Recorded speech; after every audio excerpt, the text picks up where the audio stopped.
Brabantio says that Desdemona is a maiden who is never bold, and that really highlights that he doesn't really know his own daughter. This is not true. And in fact, in a few lines' time, we're going to see Desdemona enter the Senate and be very bold in her requests and her own opinion. So it really suggests that he didn't really have a handle on his daughter. And you can also use that as evidence that later on, Desdemona is quite masculine in her ways. So in speaking out in front of the Senate, that is her not behaving like a maiden. That is her behaving in a masculine way.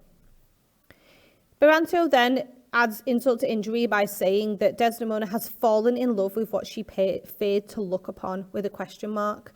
So again, Othello is having to take this insult, this suggestion that he is a fearful man. It can generate sympathy for Othello at the start of the play, but when we consider his actions at the end, when she had every right to fear him as he's smothering her and strangling her, actually, that is what he was capable of. You can argue, therefore, that Othello became what society suggested he was. The language used by Brabantio to describe him here is what he becomes by the end of the play.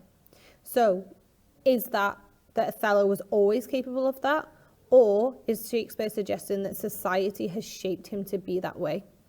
It's like a self-fulfilling prophecy. He also says, Brabantio, that it is against all rules of nature for her to love him. Again, we have the Duke asking for proof here. Othello says, send for her. Let her speak of me before her father. He is extremely confident in Desdemona. He does not doubt for 1 second that she is in love with him and she wants to be with him.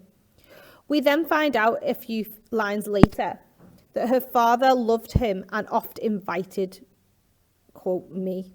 So it was actually Brabantio who's brought them both together, arguably so that Brabantio has invited this exotic stranger around to speak to him. He obviously liked him enough to welcome him into his home. So there's a level of sort of hypocrisy here. Just going back a little bit, there is a line on this page as well, which is really important. That is, let your sentence even fall upon my life. This is ironic because, of course, when he does start doubting Desdemona's devotion to him, he does kill himself. He does die. The sentence does fall upon his life. Also, it just highlights again how confident he is in her love for him. We find out then through this very long speech from Othello, which we must always remember is very well put together and is very elegant, despite what he said previously.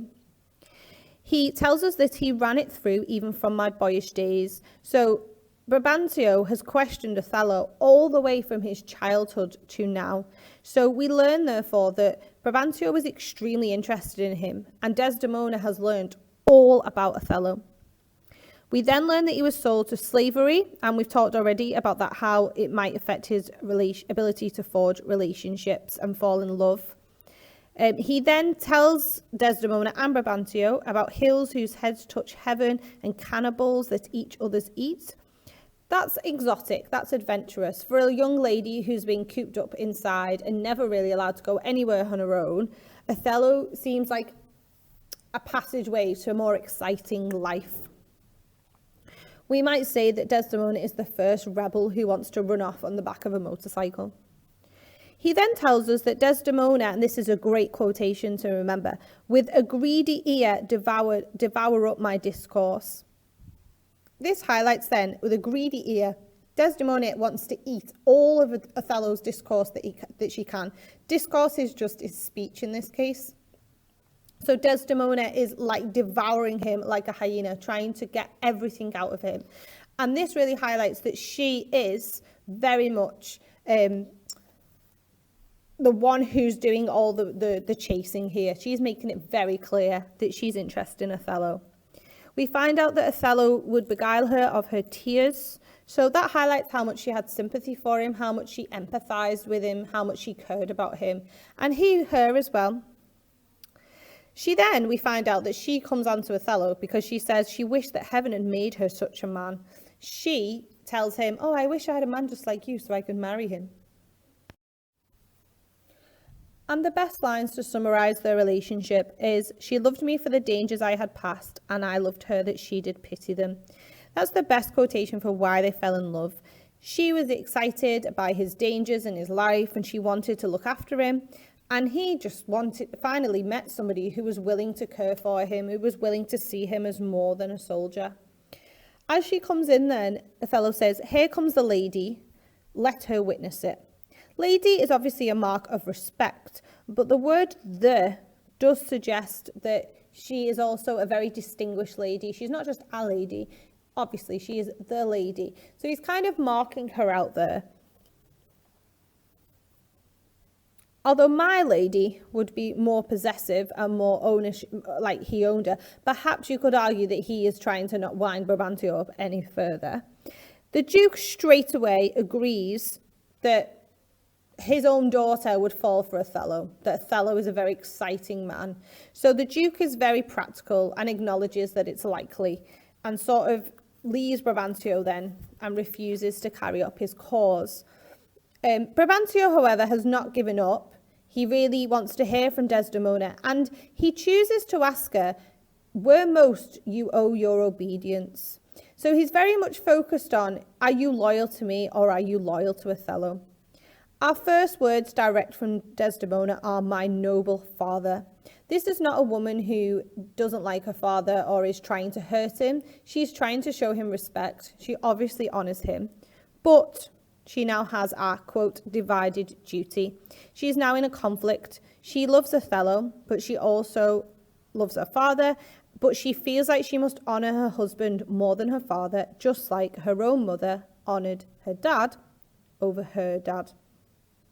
That's confusing. Basically, she's got to honour her husband over her father, like her mum did.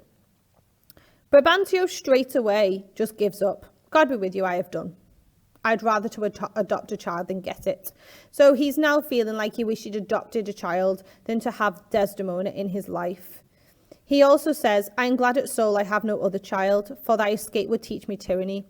He's saying there that if I had another child, I would then be locking her up. I would be punishing her. I would keep her safe because the way Desdemona's behaved has taught him that he gave her too much freedom. This is a very sort of tragic moment, really, for Brabantio. There's a sense that he's blaming himself here because he hasn't punished her properly or raised her properly. The Duke tells him essentially to get over it in the next section, and Brabantio says, well, it's easy for you to say.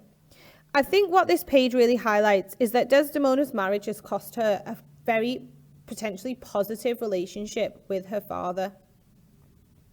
And that's particularly sad. It also affects our level of sympathy for her at the end, because at the end, when we find out her father has died and she herself is killed, you can't help but feeling that she gave up a lot for this marriage, and then it basically all got thrown back in her face because of Iago, but also because of Othello.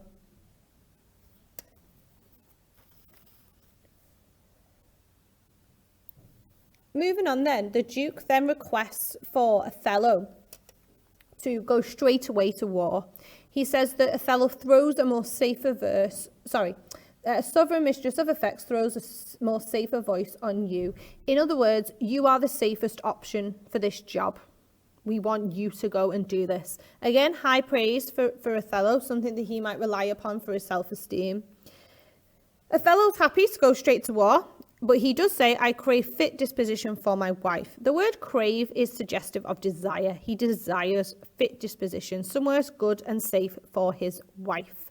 There's an element there of to desire her safety is a passion there. And you might say that that's a raw passion, something that needs to be checked. My wife, obviously, he's now owning her. Now that Brabantio has accepted, in inverted commas, and the Duke has said the marriage can stand, she's now become his possession, my wife. Notice he doesn't ask Desdemona straight away what she would like to do. Brabantio refuses to go to her house, to have her at his house. Othello then speaks, nor I, and Desdemona speaks last. Now, she doesn't want to go and live with Brabantio, but that is because she doesn't want to put her father in impatient thought. So